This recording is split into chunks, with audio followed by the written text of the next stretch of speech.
this is the Paradise Unicorn Priestess with another day of A Course in Miracles reading for you. This is day 21. It would be January 21st if you were starting at the new year. And this section is called Beyond Perception.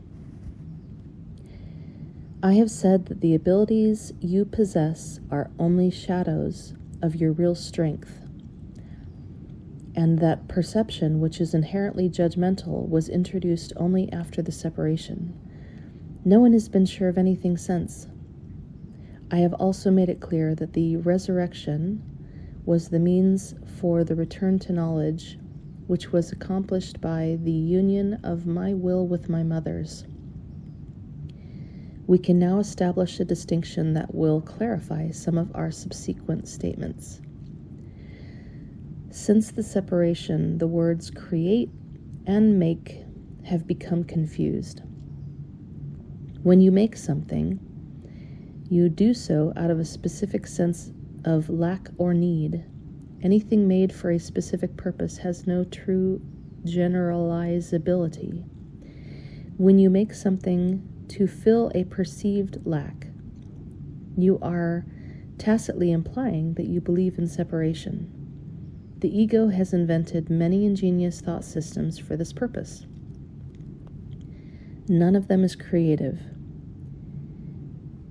Inventiveness is wasted effort, even in its most ingenious form.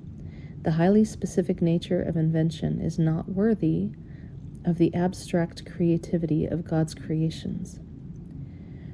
Knowing, as we have already observed, does not lead to doing. The confusion between your real creation and what you have made of yourself is so profound that it has become literally impossible for you to know anything. Knowledge is always stable, and it is quite evident that you are not. Nevertheless, you are perfectly stable as God created you. In this sense, when your behavior is unstable, you are disagreeing with God's idea of your creation. You can do this if you choose, but you would hardly want to do it if you were in your right mind. The fundamental question you continually ask yourself cannot properly be directed to yourself at all. You keep asking what it is you are. This implies that the answer is not only one you know, but is also one that is up to you to supply. Yet you cannot perceive yourself correctly. You have no image to be perceived. The word image is always perception related and not part of knowledge. Images are symbolic and stand for something else.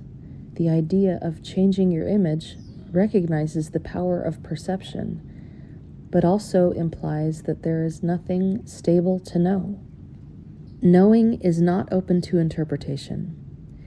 You may try to interpret meaning, but this is always open to error because it refers to the perception of meaning. Such incongruities are the result of attempts to regard yourself as separated and unseparated at the same time. It is impossible to make so fundamental a confusion without increasing your overall confusion still further. Your mind may have become very ingenious, but as always happens when method and content are separated, it is utilized in a futile attempt to escape from an inescapable impasse. Ingenuity is totally divorced from knowledge because knowledge does not require ingenuity. Ingenious thinking is not the truth that shall set you free, but you are free of the need to engage in it when you are willing to let it go.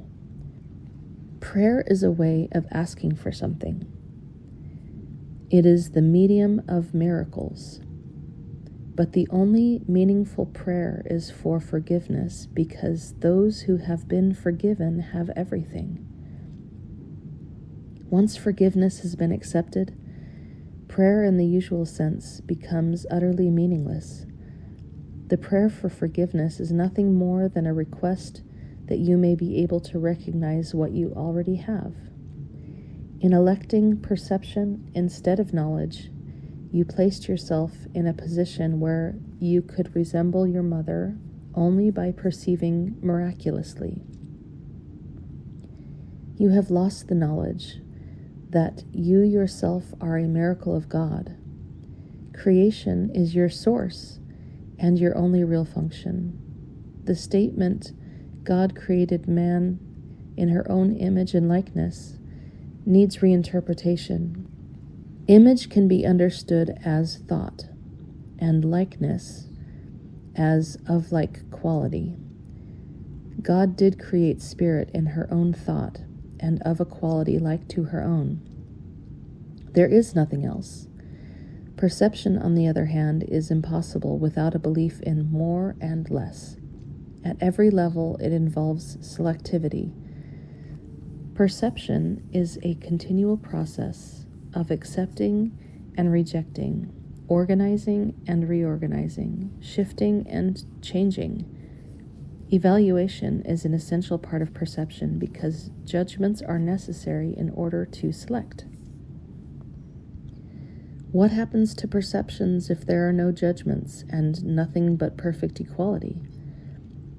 Perception becomes impossible. Truth can only be known.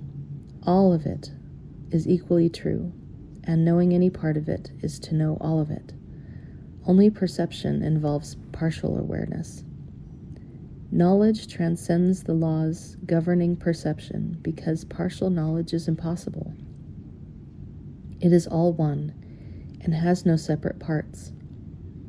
You who are really one with it need but to know yourself, and your knowledge is complete. To know God's miracle is to know her. Forgiveness is the healing of the perception of separation. Correct perception of your sister is necessary because minds have chosen to see themselves as separate. Spirit knows God completely. That is its miraculous power.